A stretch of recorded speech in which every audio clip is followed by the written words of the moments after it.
Good evening, everyone, and thank you so much for attending this panel on this Friday evening. The topic about which we'll have a discussion is race, religion, and social justice in the U.S. today.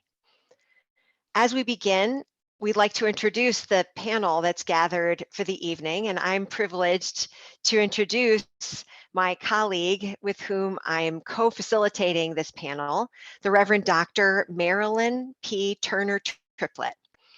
Dr. Turner Triplett leads American Baptist Home Mission Society's efforts to heal and transform communities throughout the United States and Puerto Rico. This includes volunteerism, domestic disaster response, community outreach ministries that focus on housing, HIV and AIDS, addiction, childhood and family services, immigration, services for veterans, outreach to returning citizens, and senior citizens programs. She is the founder of ABHMS's RISPA's Children Initiative, which is a specialized network that focuses exclusively on the issues of children in poverty in the United States and Puerto Rico.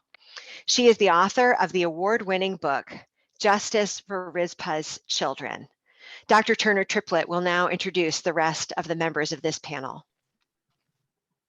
Thank you, Dr. Drummond.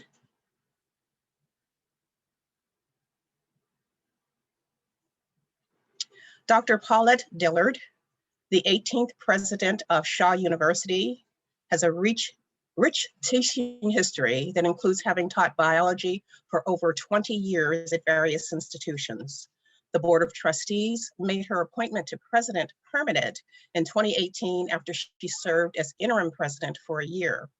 Prior to assuming the interim role, Dr. Dillard had served as vice president for academic affairs, dean of the College of Arts and Sciences, department chair for natural sciences and mathematics, and as an associate professor of biology. Dr. Dillard has over 25 years of experience in the field of clinical diagnostic medicine. Although she began her career as a bench scientist, Dr. Dillard quickly ascended to the management ranks. She was one of only a few women senior executives and even fewer women of color to reach the rank of vice president and general manager in the 1980s. My co-facilitator, Dr. Sarah B. Drummond, MDiv PhD, has served Andover Newton Seminary as a covenant partner of the American Baptist Home Mission, American Baptist Churches USA since 2005. She began on the faculty teaching leadership and directing Andover Newton's historic field education program. She became director of the faculty and vice president for academic affairs in 2011 and played a central role in the school's relocation to Connecticut and affiliation with the Yale Divinity School. She became head of the dean of the school in 2019, an ordained minister in the United Church of Christ since 1997. Since 1997, Sarah writes and teaches about ministerial leadership. Her most recent book, Dynamic Discernment, Reason, Emotion, and Power in Change Leadership, explores the multi-layered nature of institutional transformation. She blogs weekly on day-to-day leadership challenges in a series entitled, Evidently, I'm in Charge. The Reverend Dr. Ambassador Suzan Johnson Cook, the first Black woman to be elected to an American Baptist church in its 200-year history, was the third U.S. Ambassador at Large for International Religious Freedom, the Obama administration, and faith advisor to President Clinton's initiative on race. She has been a senior pastor, NYPD chaplain, on the front lines of 9/11, first and only female president of the historic Hampton Ministers Conference, and director of the REAL, Real Black Women in Ministry Fellows, WOW, Women on the World Stage Ministry for Christian Women Leaders, a career spanning 4 decades. Author of 15 books, TV host, and commentator, she recently won first prize for her short film, A Different Way, in the Dare to Overcome film competition. A feature film and book series are now in the works based on her true life story. She is the mother of 2 adult sons. As Executive Director of the American Baptist Home Mission Societies and Judson Press, Dr. Jeff Hagray finds the heart of his ministry in motivating Christians to impact communities with their deeply held faith, encouraging emerging leaders to discern and respond to God's call, and emphasizing God's loving concern for humanity's well-being, wholeness, and justice. Hagray works closely with diverse national and regional partners to provide a clear vision of the Christian mission in today's world, to cultivate relationships, and to develop resources for transformational ministry with congregations, communities, and regions across the U.S. mainland and Puerto Rico. The Reverend Dr. W. Franklin Richardson, a full-time pastor and preacher for 4.5 decades, served churches in Virginia from 1969 through 1975 before becoming senior pastor of the historic Grace Baptist Church in Mount Vernon, New York, which he still leads and has helped to grow to over 4,000 members. He was the youngest person ever elected General Secretary of the 8 million member National Baptist Convention, which he served for 12 years. He was also a member of the Central Committee for the World Council of Churches, which represents 40 million Christians in 150 nations. Richardson is an internationally renowned preacher and author and has produced tri-state radio and national television programs for 3 decades. He is a strong advocate for economic equity and serves on the boards of several national and international corporations and organizations. The state of New York has honored him for his unremitting, compassionate faith and his exemplary service to God, man, and his community. Morehouse College in Atlanta, Georgia, inducted him into the Reverend Dr. Martin Luther King Jr. Board of Preachers and into its International Hall of Honor, celebrating extraordinary persons who have made significant contributions to the global nonviolent movement for civil and human rights. Richardson also leads Grace's efforts to construct over $100 million worth of affordable housing. This is our panel. In a moment, they will be responding to questions from my moderator partner.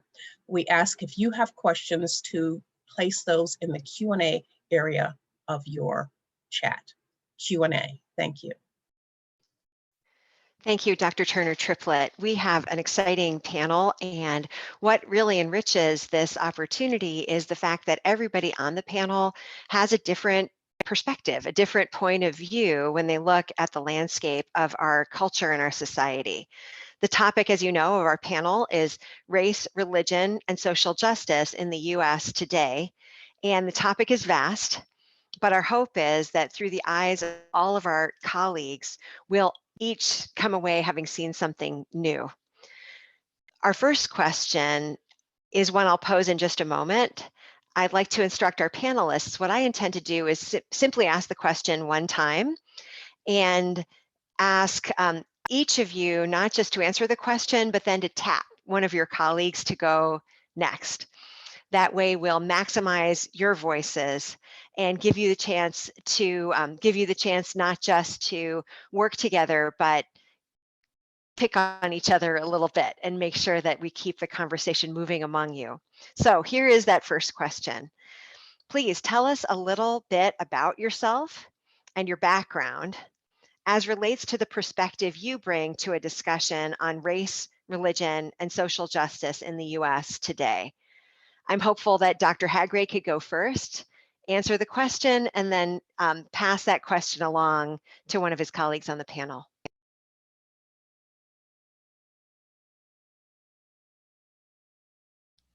Thank you so very much, Dr. Drummond. Good evening, everyone. I'm happy to join with this distinguished panel here for this discussion. You know, I am a child of the 60s and 70s, growing up in Savannah, Georgia. I was born 4 days before the infamous March on Washington, That was August 28th, 1963. And so I've always felt that when I've heard the words "my little children" in Dr. King's speeches, that he was speaking to my generation, of the same age as his youngest daughter, Bernice. And so, moved northward to Virginia for college, thinking that I was getting away from the unfriendly racial climate in Savannah, only to realize that I had landed right smack dab in the cradle of the Confederacy. I must have missed that in social studies and geography. Continued northward to seminary in the mid 80s after sensing a call to ministry, and then started pastoring 33 years ago in South Jersey. During all that time, I've realized that racism is in the air we breathe in the United States of America. It's as much a part of the fabric of our nation as anything else. And with that, the economic and social injustices that we face in our nation, so much of it can be traced to the reality of race. And so as a preacher, while I didn't necessarily start out to have race be such a central part of how I preach the gospel, the fact of the matter is that it is inseparable. My understanding of faith, of the gospel, of God's presence in the lives of people is very much informed by the journey for justice, the journey for peace, the journey for full inclusion of all people, regardless of where they come from or their pathway in life. So now at this point, after years of pastoring and now serving with a national organization, the Home Mission Societies, I feel dedicated to trying to help provide for others the same opportunities that I had. Opportunities don't come easy, and we live in a society where, particularly for people of color, young people, women in ministries, there are still some challenges that they continue to fight. Gender justice, discrimination is still widespread on so many levels. Let me count the ways, I won't. But my faith is very much tied up with my concept of justice in the world. The two things are not separated. There is no faith without justice, and injustice must be dealt with from faith. So I bring that to the conversation today, and I'm pleased to give it next to Dr. Paulette Dillard. Thank you, Dr. Haggerty. I come from a perspective of almost a retro look, not so much from my upbringing in the 60s, and I was an adult when Dr. Haggerty was a child, and thinking that the "I Have a Dream" speech was directed to the little children. I wasn't one of the little children. But as I lead a university that has one of the oldest seminaries in the United States, I have an opportunity to look at where we are now compared to the great work that seminaries were able to do in the arena of race, social justice, religion. And understanding that, especially for the Black seminary, race, religion, and social justice was its underpinning. And somehow the seminary seems to have moved away from what was its core. And from that core, we raised up great pastors, and they ministered to the whole of a community and the whole of an individual.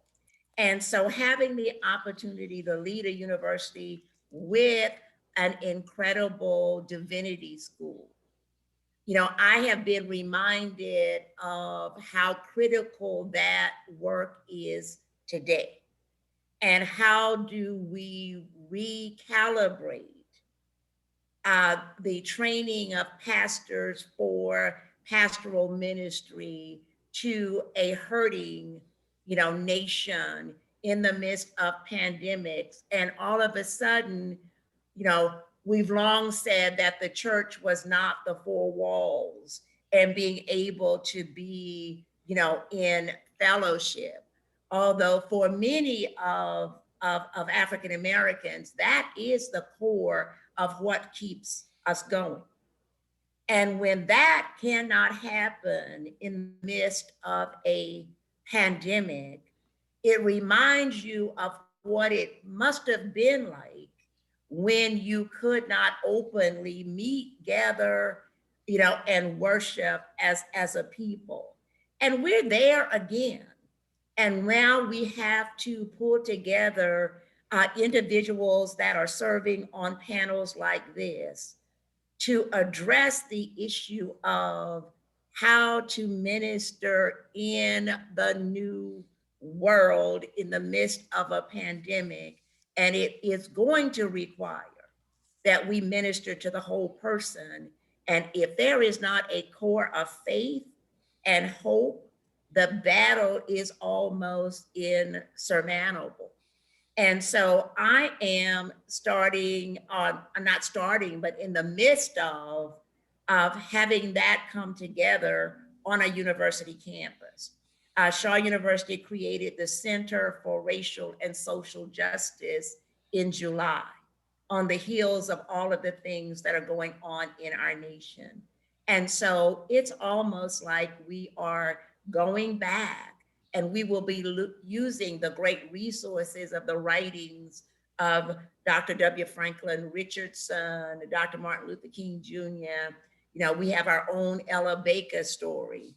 And so we are trying to pull all of that together, and we're working with the 1,600 churches of the General Baptist Convention of North Carolina, because we know we have to make it happen through the church. And so I'm going to hand off then to Ambassador Suzan Johnson Cook to offer yet another perspective. Thank you, Dr. Dillard, and thank you to our co-moderators. And I want to also thank President Lucas for the invitation to be with you today and to see my colleagues in faith and in ministry and in this justice walk.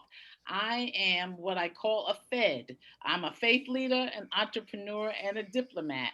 And I've walked in all three lanes pretty much all of my life.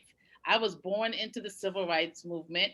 Unlike Dr. Hager, I was already born. I had been around for about 5 years, so I'm a couple of years older, not quite where Dr. Dillard was, but somewhere in the middle. And my parents were Southerners. They started in this generation as sharecroppers, but they knew that that was not their destiny. And so they were part of the Black migration that went north. And the church was very central, religion was very central to our lives. But what they did each summer was also they sent their kids down south to the maternal grandparents. And so we had the richest summers. Part of it was for them to be able to work a second job during the summer to kind of get some economic equity. And part of it was so that we would learn our culture and be raised in nurturing, loving hands, which the city of New York at that time really did not provide. So I've experienced racism at its core. I've experienced sexism in the church world and in the world, and even classism. So I'm a woman who has fought for justice all along the way, blazing paths where I could as a senior pastor for 3+ decades, both in the ministry and in the marketplace. And now recently just received and wrote a grant for the Lilly Endowment to help advance and place Black women in ministry, in parish ministries, Dr. Dillard, because there has been really a regression in terms of leadership in the Black church. So I am one who's going to fight. And I've also, right behind me is our logo for the Global Black Women's Chamber of Commerce. It's the first Chamber of Commerce trying to help advance Black women business owners who have been the fastest growing and the largest sector in American economic power, but have never received the same kinds of recipients of grants, et cetera. So I am kind of trifold. There's a Father, Son, and Holy Spirit. I'm, woman, feminist, and a justice person. And I'm trying to really not only level the playing field, but create generational wealth so that every generation of women in ministry, every generation of business persons does not have to start from the beginning. So I'm a 3rd generation business owner. My late parents' business still is the longest running Black family-owned business in New York City now. And so I'm standing on their shoulders. And so I will fight with economics. I will fight with racial justice. I will fight to keep on advancing our people. And I will pass it on to my dear friend and my mentor who sat on my ordination council, Dr. W. Franklin Richardson. Yeah, that's a proud credential that I have. Let me say that since there's a common ground amongst all of us in the recognition of Martin Luther King Jr. And my recognition is that when I was on my way, he died in 1967, and I was a freshman at Virginia Union University. I had accepted my call to ministry and had gone to Virginia Union to try to navigate what does that look like? What does it look like? And I'm real thankful that the prominent figure and prominent message of that season was the life of Martin Luther King Jr.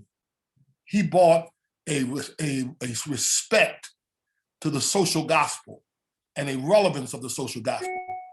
And he brought an emphasis on justice. And as a young 19-year-old, I was shaped and affected by I never met him, but I was affected by how he had taken the nation, and how I remember being at home in '63, listening to that speech. I'd never heard anybody preach like that. It was like sweet music in my ear. And when I got to college, I found myself engaged in this developing ministry in my life as a pastor, affected by how Martin King used the scripture to be the tool for liberation. And it was there that I adopted, either formally or informally, a commitment to a gospel that would bring change and call out racism and address it. So it was that cocooning. And then I was at Virginia Union University. I had gotten there I had limited capacity, but they blossomed me out. And I became and then at 19 years old, I went to Union at 17, but 19, I was the pastor of Rising Mount Zion Church in Richmond at 19 years old, 100-year-old congregation. And I can't tell you the story. It's a real story of how I ended up. I wasn't a candidate. They just had me preaching, and they couldn't find no preacher, and they finally made me the pastor. And it was a church located in an economically depressed community, a community victim of racism, marginalized. Schools, housing, public services, all were limited. And the geography caused floods to come. And so I shaped my ministry in that community, speaking out for those oppressed people in that community. So those are the foundational places where I engaged in, and then from there, my life has evolved as an advocate for social justice. Now I'm the conference, chairman of the Conference of National Black Churches, which is really doing a lot of things. We got a lot going on for addressing social justice. I'm the chairman of the board of National Action Network, and what that means for the whole struggle of liberation. So for me, cocooned in the early days, influenced by Martin Luther King, having never met him, but shaped by his theology and by his call to social justice and nonviolence. And so for me, my whole journey has been engaged in that fight, in that struggle, giving voice to the oppressed, articulating, engaging in activities, been in jail many times, mentored by Y.T. Walker, who was my mentor and my dear friend, Martin Luther King's chief of staff. And he was in here in New York with us. So it's been that kind of journey. And I really have a real sense. I do want to piggyback on what Jeff said.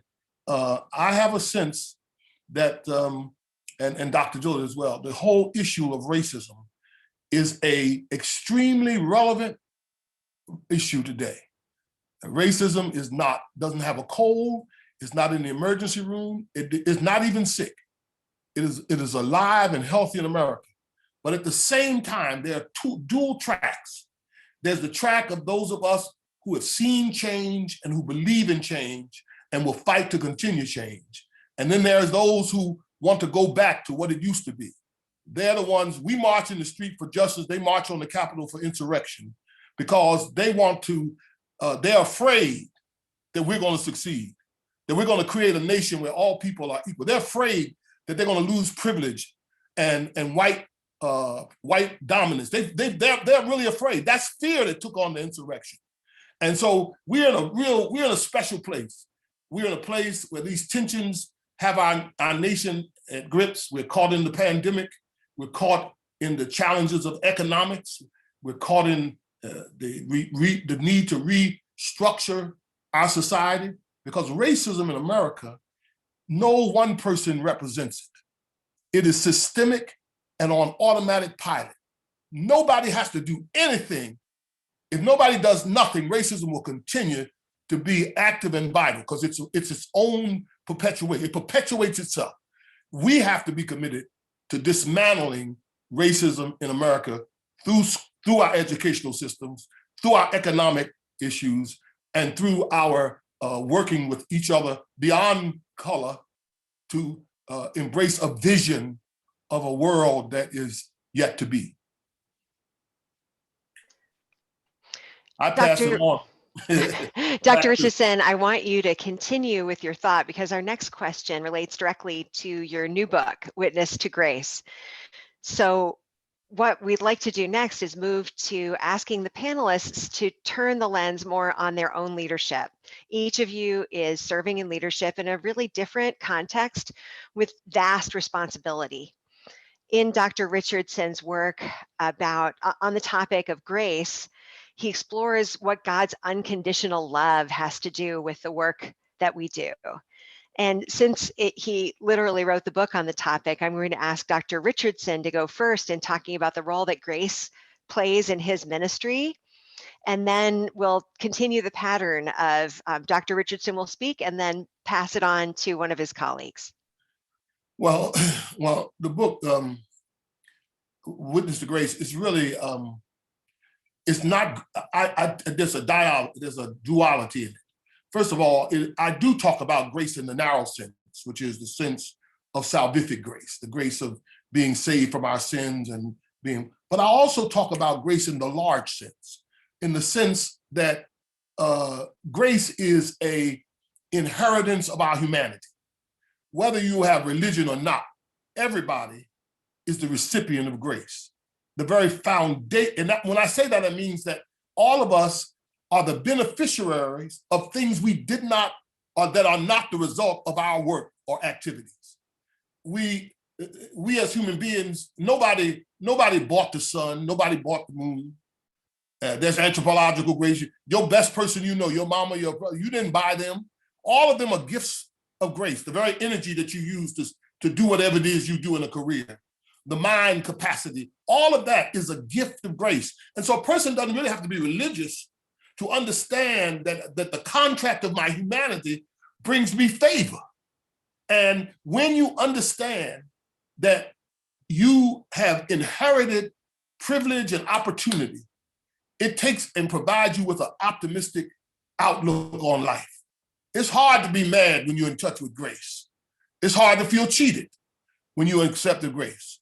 And so for me, grace, that's what has affected my life. The thing that has weaved all of the things I've been through, mountains and valleys, has been the grace of God. And you cannot see grace looking down the road. You can only go down the road by faith. Grace, you have to look back over your shoulders to see grace. After you've done been down the road and you understand that what you thought was going on wasn't going on. And that's the function of grace in our lives. And so I want to turn it over to Jeff. Sure. Thank you so very much. When I think of the role of grace in my own life, for example, growing up on the west side of the tracks in Savannah, Georgia, I didn't know at the time that my family was economically challenged in the way that we were. Our parents did not talk about being poor. They never used the word poor. In fact, we donated to the Poor Saints offering at church without even knowing that we ourselves were poor. We were sending money to Africa and to other parts of the world. But fortunately, and even after the passing of my father when I was 8 years old, there were always persons in our community Black professionals, Black clergy, Black educators, teachers, Savannah State College, professors, Upward Bound program, who accepted it as part of their vocation and calling in life to help lift up others. And so I experienced grace at a young age through other people who understood it as part of their religious and faith walk to lift somebody up. And so the idea of the uplift of the race, before I even understood what those words meant, it was very much in practice on the part of every body that I came into contact with as a child. An adult on the street, from Mr. W.W. Law to Mr. Professor Otis Johnson at Savannah State to Dr. Prince Jackson at Savannah State College, to the pastors at church, would ask you, young man, what do you want to be when you grow up? And they would ask the girls, young lady, what do you want to be when you grow up? They were always casting your vision forward. They were always prompting you to look forward. And nobody said, well, you might not be able to college because you can't go afford. It was a given. It was a fait accompli. No matter what part of town you came from, that you were going to go to college because education was seen as a pathway toward uplift. And then when I got to college, even though we were challenged, there were always persons that I looked toward and gravitated to as a role model, which gives me an opportunity to say that even when I was in divinity school at Yale Divinity School, Dr. W. Franklin Richardson on this call happened to return. He was a Yale graduate and returned to complete some studies at Yale while I was there. He became a mentor to me. He was general secretary of the National Baptist Convention in those years, and I had never seen a black man who wore a three-piece suit every day. But he took me as a young seminarian under his wings and invited me over to Grace Baptist Church in Mount Vernon. And I was sitting here recalling that he began to name for me churches in my third year that I could apply to, and brought me over to his church one day on several times on weekdays, and told me one day, said, I want you to, here's some churches that are vacant. I need you to write a letter for yourself, and I'll sign it so that you, and I wrote this letter, and he looked at it. He looked at the letter and he said, boy, you don't think much of yourself, do you? And he tore it up and he rewrote the letter. And I got my first pastorate as a result of a letter of reference that W. Franklin Richardson wrote to me to Mount Pleasant Baptist Church in Pleasantville, New Jersey. And I will always be indebted to him because they didn't know me, but they recognized his name. My point being that there have always been other people along the way who have saw it as their responsibility, their call, not just some generosity on their part, to actually pour into your life. And so today I'm really fortunate to work with the American Baptist Home Mission Societies and to have the job that was once held by Henry Morehouse at the American Baptist Home Mission Societies, which was the school that helped to found Shaw University, Morehouse College, Spelman College, Benedict College, and so forth and so on, Virginia Union, and all those great institutions, along with other Black Baptists in the South and so on. And I understand my whole ministry is defined as giving to others. My ministry is about grace. I wake up every morning asking the question, what am I to do today? Whose life am I to touch today? And who am I to empower? At this stage in my life, there's nothing that I'm looking for me. It's all about who is God calling me to bless, to touch, to uplift today? And I'll pause there and ask Dr. Suzan Johnson Cook to weigh in. Woo, that was powerful. I'm following two of you, the heavyweights, but equally so. I'm at the point where I open up each day, awaken each day, and ask God, who would you have me to bless? And it is because of God's, that's why the songwriter said it's amazing grace. And then the verse is, through many dangers, toils, and snares we have already come. It was grace that brought us safe this far, and grace will lead us home. And so I've been the recipient, as all of us on here, of much grace, and really blessed to be able to be alive to see what God has done. So the scripture that says, this is of the Lord's doing, it is marvelous in his eyes, is the exclamation scripture that I have, because there's no explanation for how God has blessed us. And it's the grace that has brought us this far. But one of my friends, who's an evangelical pastor, who was very helpful in my getting confirmed for the U.S. ambassadorship, runs the Dietrich Bonhoeffer Institute. And he just wrote a book called Costly Grace, that yes, we are blessed with grace, but there's a cost. There's a risk involved if you really are going to transform lives. And so we have been in the forefronts, not only of the 9/11s, not only of the COVID pandemics, but we've been in the forefront of people's lives for all of our ministries. And so we know that it's only grace that's kept us sane and kept us whole, kept us together as friends. I mean, this is a reunion for us of sorts as well. But we look at each other and we see that we're whole and we're blessed, and we know our families are blessed. So I'm just thankful for grace. I'm thankful that God uses me. And like Jeff and Dr. Richardson, I ask God, how can you use me even more? Where is it you want me to go? And then, as in the words of Prophet Isaiah, here am I. I'm listening. I'm ready. Continue to send me. And so with those words, I turn it over to Dr. Dillard. Wow, I still keep pinching myself to be among these great preachers and go, oh my goodness, now I got to remember all my Sunday school lessons and all of those Sunday sermons. But grace has defined my very existence. And when I think about one of the great poet Maya Angelou's books, Wouldn't Take Nothing for My Journey Now. When you think that I grew up in a coal mining camp town in Tams, West Virginia, and my father was a coal miner, and we bought everything from the company store. So the mining company owned your labor, owned your house, owned everything about your existence. And when you think about a little Black girl in Tams, West Virginia, who is now the 18th president of Shaw University in Raleigh, North Carolina, but grace, but God. And all along that journey, I remember my greatest memory from growing up in a coal camp was that there was a Baptist church on one hill, on one side of the railroad tracks, and there was a Methodist and a Baptist church. And the town went to both. And it was that kind of underpinning that started there and moved on to my maternal grandparents were in Mount Airy, North Carolina, in Surrey County.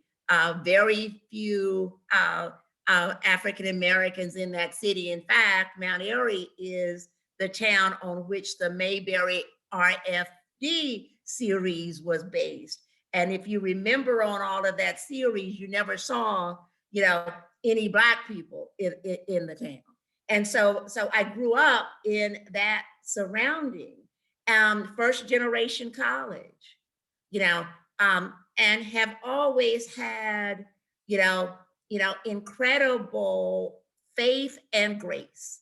And the fact that I am here tonight with this panel talking about a topic that I have lived and that my calling right now, and I thank God every day that I'm able to be a witness to 1,400 young people about what your life can be if you have faith, hope, and that's the foundation. And that's the foundation that we had and that we have a responsibility now to give to the next generation. So that's my great story. And I take it back to you, Dr. Drummond. Thank you, Dr. Dillard. Before we turn back to Dr. Turner Triplett, who will lift up some of the questions that our listeners and viewers are posing, I'd like to give each of you an opportunity to ask each other a question. you each have a different perspective on race, religion, and social justice. And I'm so pleased and thrilled to hear that you feel like this is a reunion of sorts. So it would be a shame to not give you a chance to talk with each other a little bit about this topic and what's on your mind about what's going on in your colleagues' corner of the leadership world. So what I'd invite you each to do is to pick somebody else on the panel to pose a question to that person. And we'll try not to ask one person 4 questions. That would require you asking a question of yourself if you did that. But really, this is your time before we give time to the wider audience. I wonder if there's one among you who has a question for somebody else on the panel. Please, Ambassador Cook. So this is to Dr. W. Franklin Richardson, who I've known for now 3+ decades. And thank you for all the invitations to preach and to serve in your ministry. It really has been an honor. So I remember I was police chaplain for NYPD, and there was the Amadou Diallo killing. And you and Reverend Sharpton and Earl Graves and hundreds of others were marching outside. And I remember having a conversation with Reverend Sharpton saying, you know, some of us have to, though, be inside. You march so some of us could be at the table, and I can help the police officers who are Black inside who are experiencing racism as well. So I would ask you, from your experiences, does it matter whether you're marching on the outside or whether you're marching inside? And do we march together? What's the most effective means of countering racism, systemic racism, from your experience? You're muted. Use all of our weapons. We have to use all of our weapons. We cannot put anything on the table. We need people who work from the inside and who help to open the door so the outside can come inside, so that the inside can have civil atmosphere. We need people who are in different places, and we need collective collaboration and collective respect for the different and diverse roles that it's going to take to transform the culture. As I said earlier, we have got to reform America, and it's going to take multiple races, multiple roles.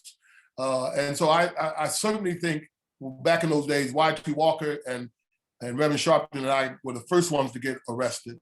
And it is important that the people who do the arresting know that there's somebody in the inside who is Black, who will be watching how you treat the people who get arrested. So I want to thank you for the roles you played in the various places you've been and have facilitated. I got a question for you. The question I have for you is, I view racism and sexism as first cousins. And I'm interested to know, how do you feel, what progress do you think that we are making in the Black church and in the society in advancing the cause of women in ministry? Oh, great question. I don't know if they're first cousins, they're Siamese twins, because they're inseparable. I think we've made progress. I'll put it in the past tense, and it was like that hyperbolic curve. And then it's kind of regressing, because there's certain people and there's certain headliners, you know, who get a lot of attention, and I'm thankful God gave us the press and all of that. But then there are hundreds of thousands of others who are still stuck in the systems trying to get in. And one of the reasons I wrote this grant recently for Lilly Endowment was because it was the very same grant I had 40 years ago when I started pastoring in ministry at Mariners Temple. And I looked around and I'm like, where are the pastors? Where are the Black women senior pastors? We go to the seminaries, more than 50% of the seminaries are now Black women. We get the credentialing, and then we sit in the pews and we watch the men be elevated. We watch the male pastors celebrate the men. And so for me, it was very personal that there could not be another generation that didn't at least get a shot.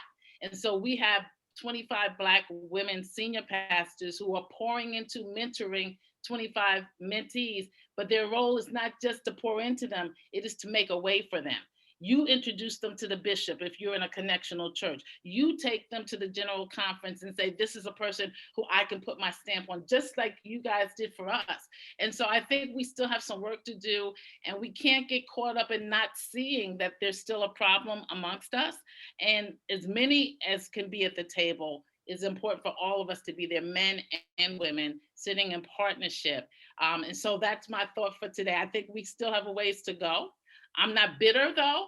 I'm not bitter. I'm not angry. I feel that there was a generation before me that was very angry because they couldn't articulate what was happening to them. And they wanted to get in, and they were going to plow their way in and bulldoze their way in. But God's made a way. And so my thing is that where there have been openings, and for those who have been able to walk through these trails, then we have an obligation to open them for others and to help women get on their path, together with men, not against men, but together with our brothers. Awesome. I'm going to jump in with a question for Dr. Paulette Dillard. Three of the four of us panelists are clergy, and you've been very generous in talking about the influence of faith in the Black church on your own life. What's true for all of us, though, on this call is that our historically Black colleges and universities have also been a huge influence in our community. There's been a lot of discussion about the recent series by Dr. Henry Louis Gates on the Black church. But very often missing from some of those conversations is that Black colleges and universities have been central in the advancement of African-American community. And, for me, they went hand in hand in my upbringing. The Black church was definitely an influence, but growing up in Savannah, Georgia, and as a student in the Upward Bound program, that took me on to Savannah State's campus. So I was also influenced as a high school student by Black professors and even administrators. I will never forget that it was the vice president of Savannah State College when I had a work study job as a senior in high school. The vice president of Savannah State College sat with me and helped me register for my first semester class, pick out classes. He helped me pick out a Western civilization class, an intro to sociology class, or whatever. I would not have gotten through that process as a first generation college student without that influence. So my question for you really is how you see the role of historically Black colleges in this period with the radical and extreme resurgence of racism in America, shaping a generation of leaders that will be equipped to deal, not to advance our future, and not only to respond to racism, because I think that we as a people because we have to confront racism and we have to deal with racism. But oh, how limiting it is that we have to devote so much of our time, scientific minds, architectural minds, educator minds, and so forth and so on, dealing with racism rather than fulfilling the great brilliance that God has put in us. So if you would just talk about what you see as the future of your students coming out of Shaw and other such universities. That was a beautiful segue into a topic that I love talking about.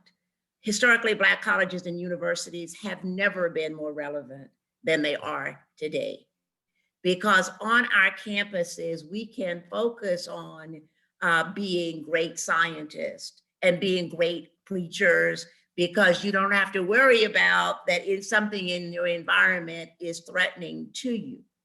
And the reason that the statistics of the success of students coming out of historically Black colleges and universities compared to students coming out of PWIs, you are more likely to reach the middle class. You're more likely to earn your degree. You're more likely to believe that your professors helped and cared about you.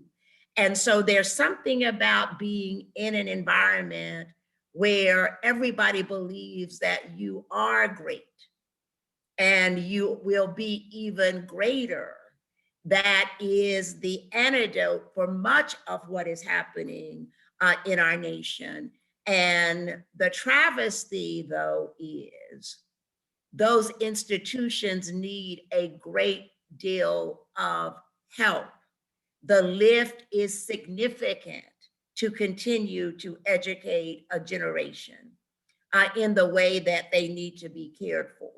And so we are important and key to continuing to turn out individuals like you. You know, I was a freshman when Dr. W. Franklin Richardson was a college freshman. And so we were in environments that allowed us to realize our full potential. And that environment still exists today. And we still are doing that work. But the lift is heavy. And we need our churches and other organizations to partner with us for that lift, because we will continue to teach them everything they need to know to be able to be great leaders. And the evidence is clear. We still turn out most of the judges, most of the STEM PhDs, much, of the clergy. So we're still doing it, but we're doing it with, not all that we need. And so I thank you for the question. I thank you for giving me an opportunity to lift up the role of historically Black colleges and universities at this time. And we are doing the work and excited to do the work. And believe that we are a necessary part of the transformation of the nation.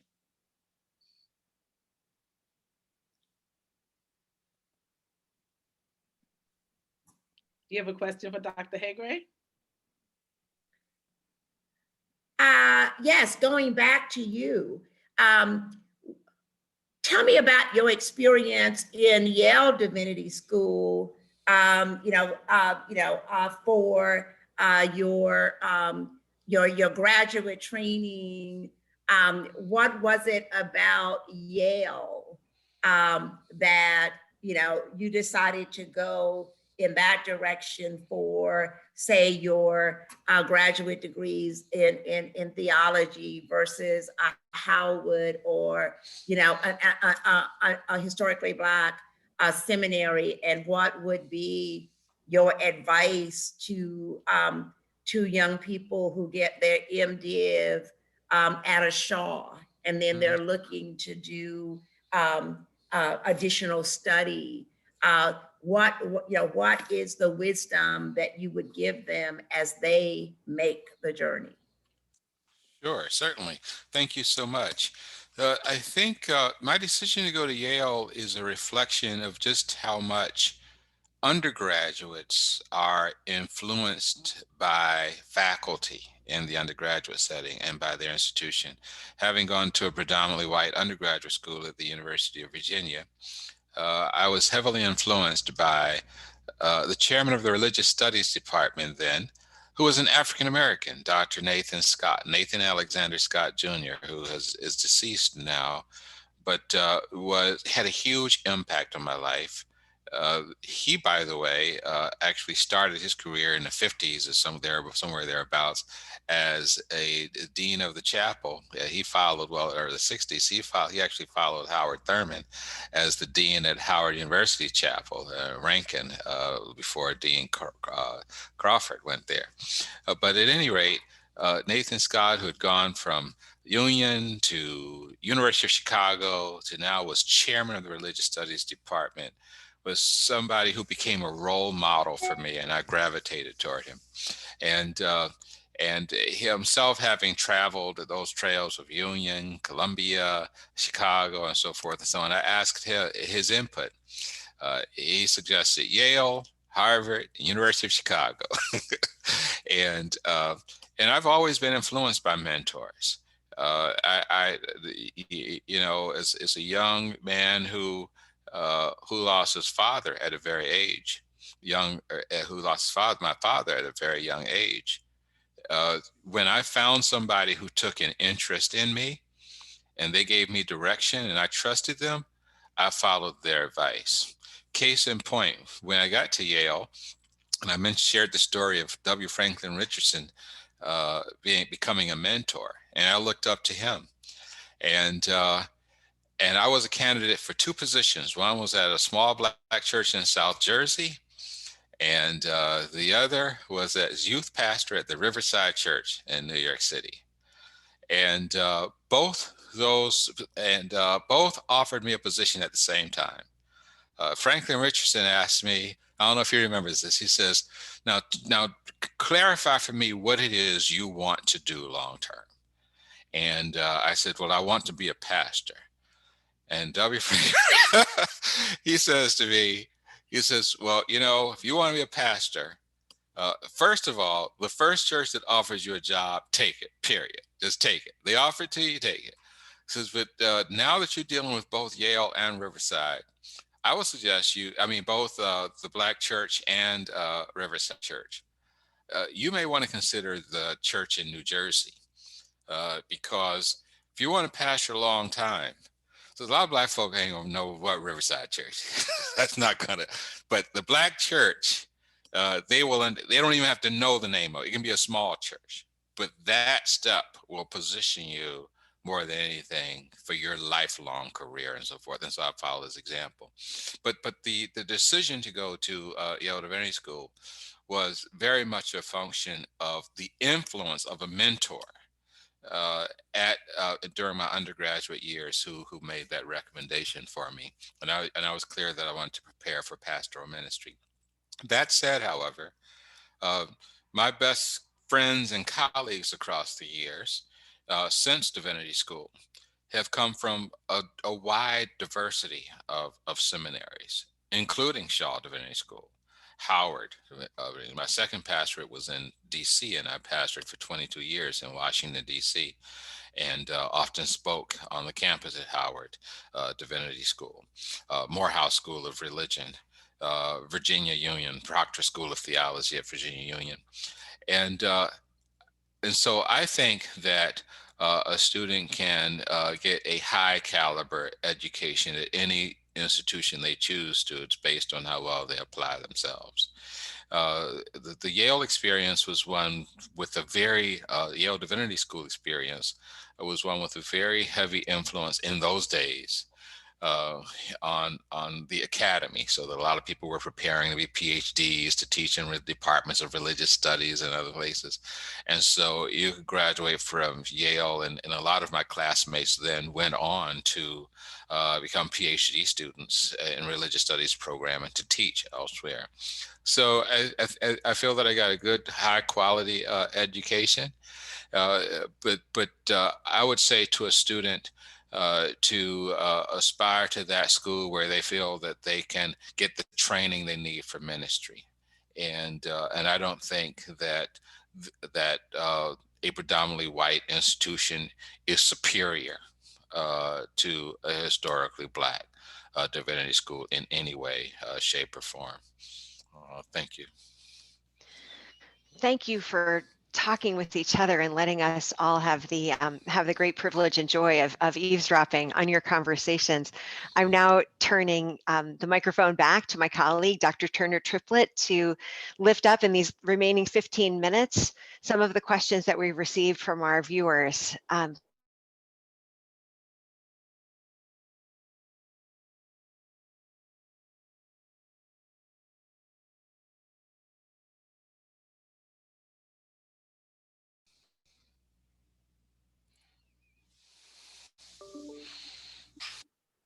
I'll chime in. I think I would first say that I would want to push back against the notion that there is a Black church position on homosexuality.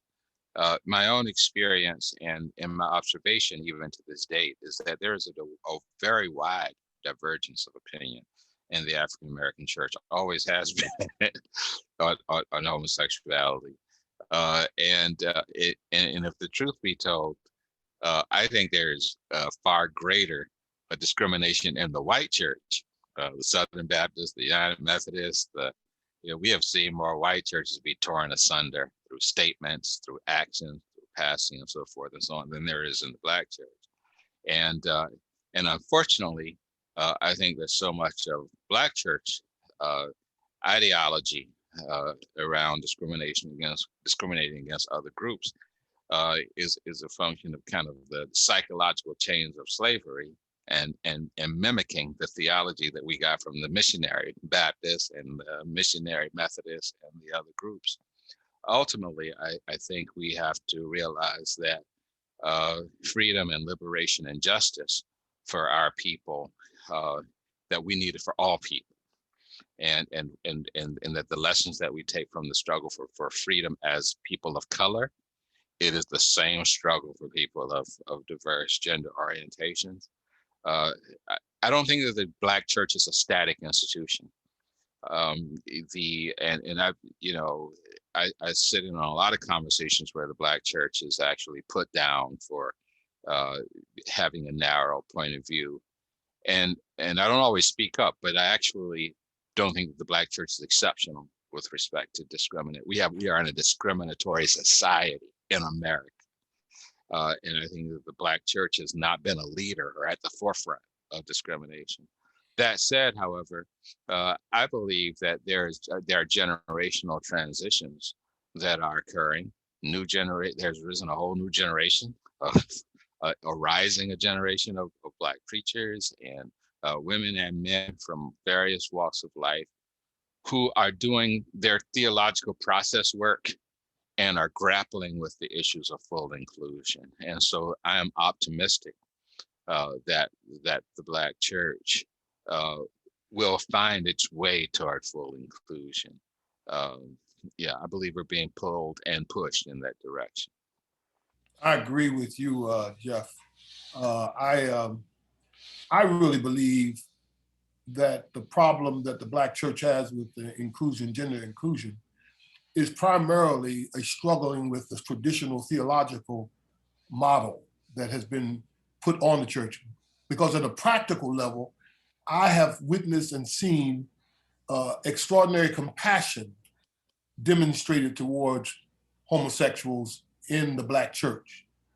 And the Black church has informally been a refuge for many homosexuals. And homosexuals have had great contributions to the Black church, not flaunting or national or waving that flag, but they have shaped the music of the Black church.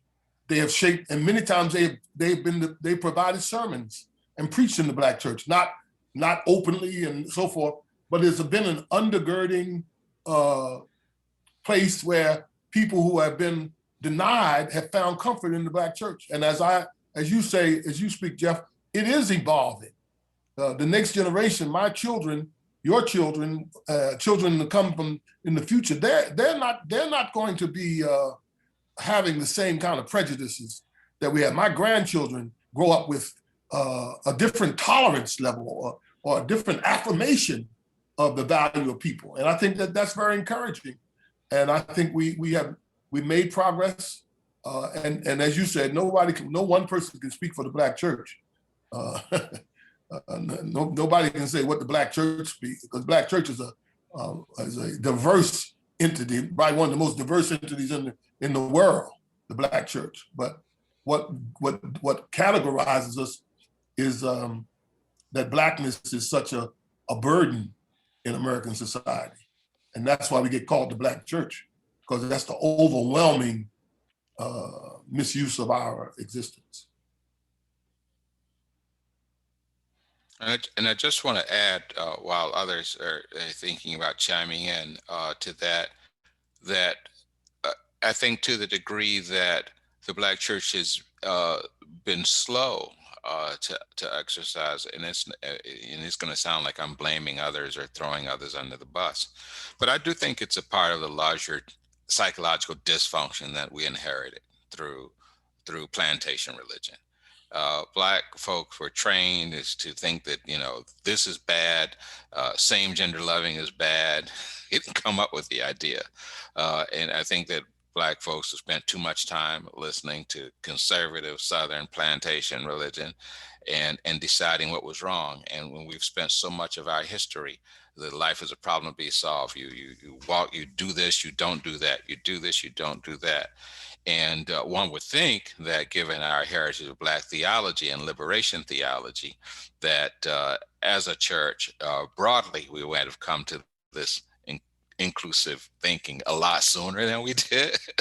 But I don't think we're as stuck as the headlines make us out to be, based on my observations of how local churches are grappling with these issues in their context on a daily basis. Do we still have large numbers of pastors who are closed on the issue? Absolutely, we do. But ultimately, the church is people, and our people have homosexuals in their family, same gender loving people in their family, and in the workplace, and so forth and so on. And we move in and out of these cultures. We hear one thing from a pulpit on a Sunday morning, and then we go where we're going to go in the afternoon, and we be who we're going to be, and we identify as we're going to identify, regardless of what we heard in the pulpit.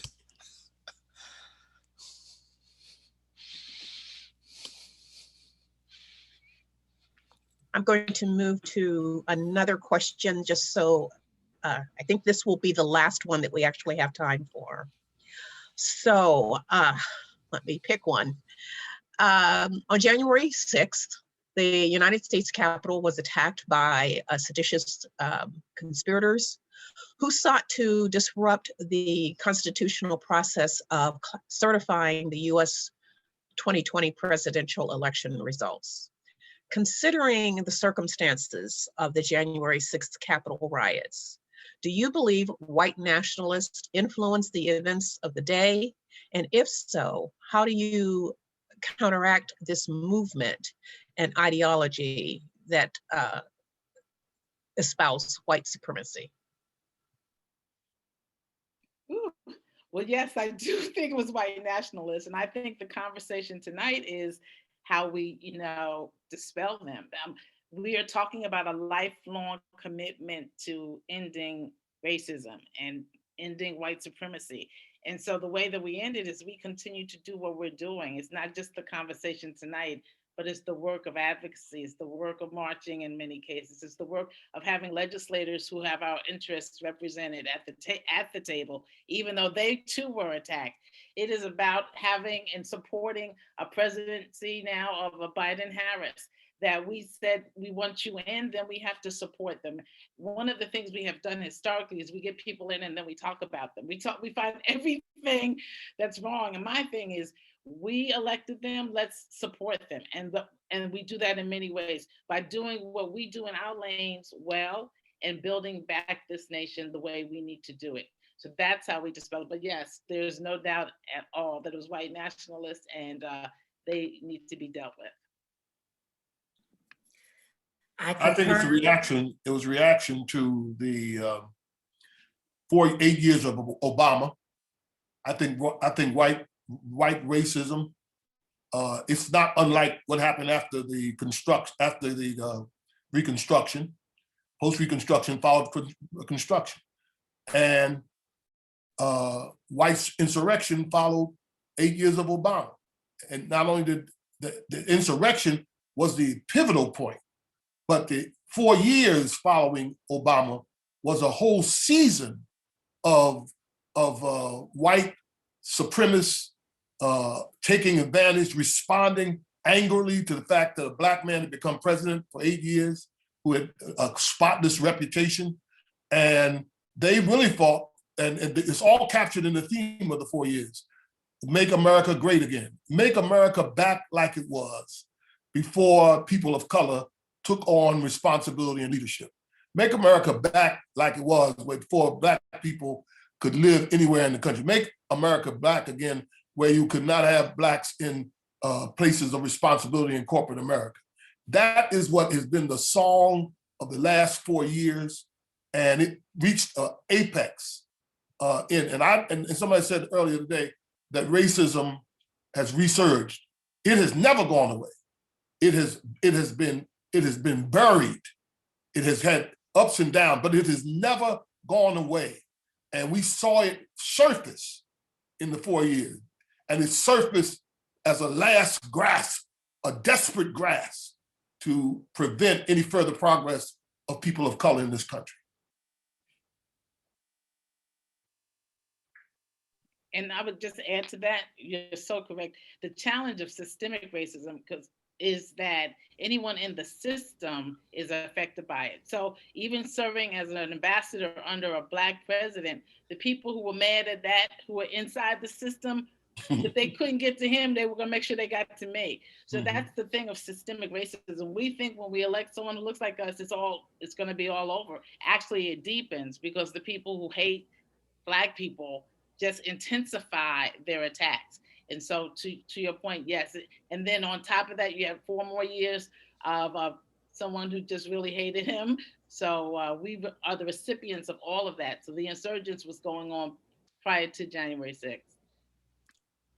And I would add, if you think about the deaths of George Floyd and Ahmaud Arbery, and all of Breonna Taylor, and the turning away from that, similar to the lynchings of the past, and nothing being done about it. And I think the consciousness of our folks said no more.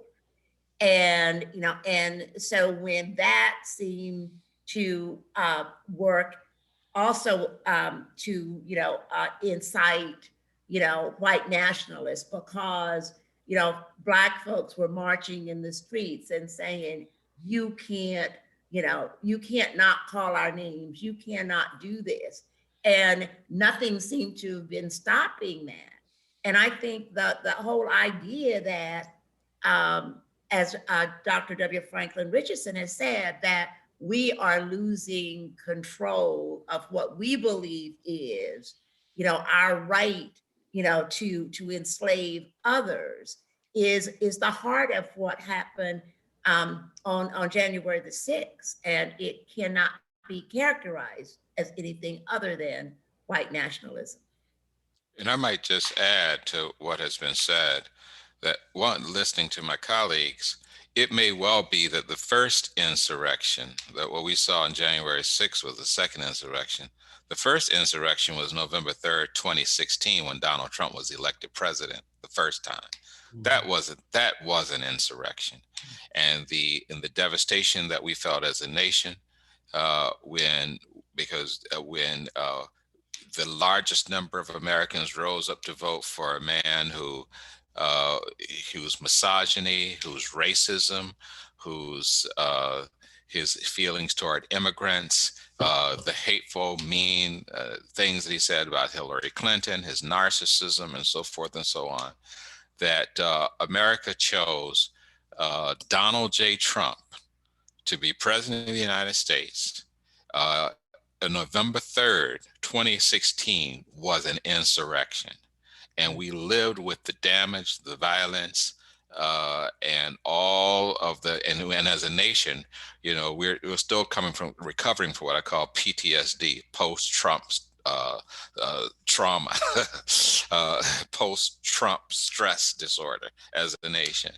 And so that uprising had to do with a racist group in America that was angry that the decision they made in 2016 was now being overturned, and ready to fight to keep him in power.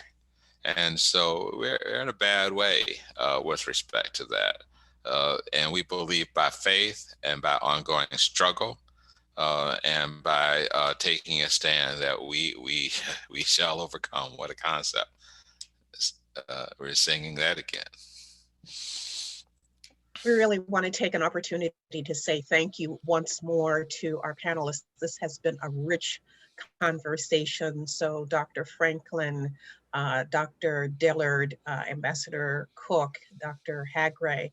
Thank you so much. You've just given us so much to think about. I want to offer a special thanks to Dr. Drummond for facilitating so well with this group, and certainly to all of you who've taken the time on your Friday evening to listen to this. We pray that you will not only have listened to it, but find some way to incorporate it into your daily living so that we all can make a transformational difference in this world. So thank you, and good evening to all of you. Good evening. Good evening. Thank you so much. Thank you. Thank you all. Okay, take care. Dr. Dillard.